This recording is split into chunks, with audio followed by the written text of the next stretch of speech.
Well, I guess it's about time. Crash Bandicoot 4, everybody! We made it! You're probably here because you thought, I got the platinum in the Insane Trilogy. This should be easy. Well, you're wrong! We got 38 levels, we got platinum time trials, we got tapes, we got inverted levels, we got insanely perfect relics. Oh my god, why? Sorry about that. Hi, I'm Nitpicky, and welcome to the series in which I platinum very hard games for your enjoyment and my suffering. And if you haven't already guessed, we're covering Crash Bash My Brain Please 4. Now, I upload this kind of videos on a weekly basis, and if this is the kind of stuff that you like watching, please consider subscribing, it really does make a big difference. Let's get into it, shall we? Crash 4 went above and beyond with its level design, and it's so varied and charming that it takes away from the pain of getting the platinum. Like, look at this! How cool is this? There's a parade, and the music is on point, and bollocks. Oh, look, such a nice zen area. I can't wait to calm myself down. Bollocks! Oh, look at all these cars. I'm sure they won't pose an issue for the time trials and the insane relics at all. No. All that aside, if your plan is just to beat the game alone, there's a lot of fun to be had. I mean, sure, you won't unlock all the cool costumes and get the bragging rights, but you did it, right? That should be enough.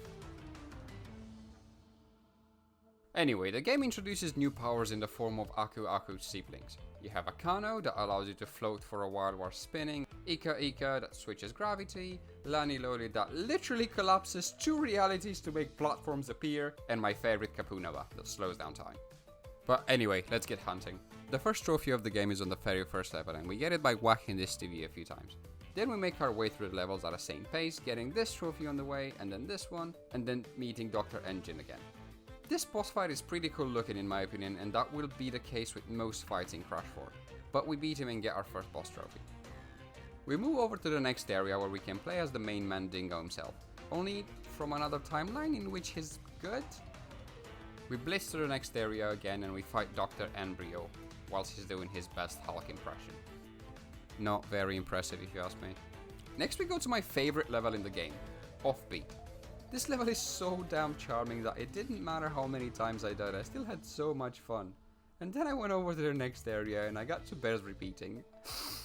I still have nightmares about that one. And this area's boss is none other than Neo Cortex, but this time not as a final boss. This area looks and feels fun, and at the end of it we encounter Entropy and his doppelganger? Parallel universe self? Just as annoying as the original, but pretty much an easy fight, with a cute Easter egg at the start.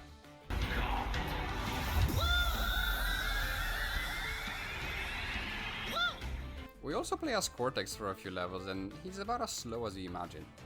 He has this little gun that makes slime fleshy monsters, so it's kinda cool, but very annoying for time trials. Did you have fun completing all those hard levels? Yeah? Well, good, because you'll have to do it again, but flipped! The inverted levels are the same exact level, just horizontally flipped and with a filter on. Luckily, you won't have to do 100% completion on these levels, but it still sucks that you have to do it twice, and some of the visual effects are pretty cool. So all in all, an easy thing to do for a couple of trophies. Did I mention that you also need to do this for boss levels?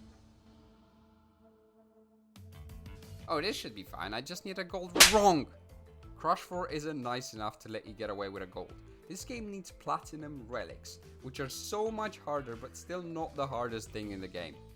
Why is this a thing? They were probably laughing so hard in the Toys for Bob office after the achievement meeting. You need 38 of these bad boys, and considering how long some of the levels are and how easy you can get killed, it's a kick in the gems whenever you get poor RNG on Rush Hour. Not to mention the amount of RNG based platform in this game. Please don't make Crash 5, we're fine. There's also no sprint shoes in this game, so if you want to gain some serious speed, there's this triple spin mechanic. That is pretty difficult to pull off consistently, and one misstep means restart.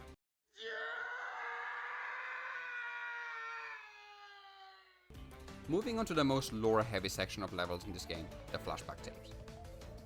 These levels give us a bit of a story on what training Dr. Cortex put Crash through. You need to complete every single one of these levels while smashing all the boxes without dying if you want the platinum, and they are brutal. No wonder Crash is so good at platforming. I mean, look at this. Everything is a nitro box. Like, how did he even survive?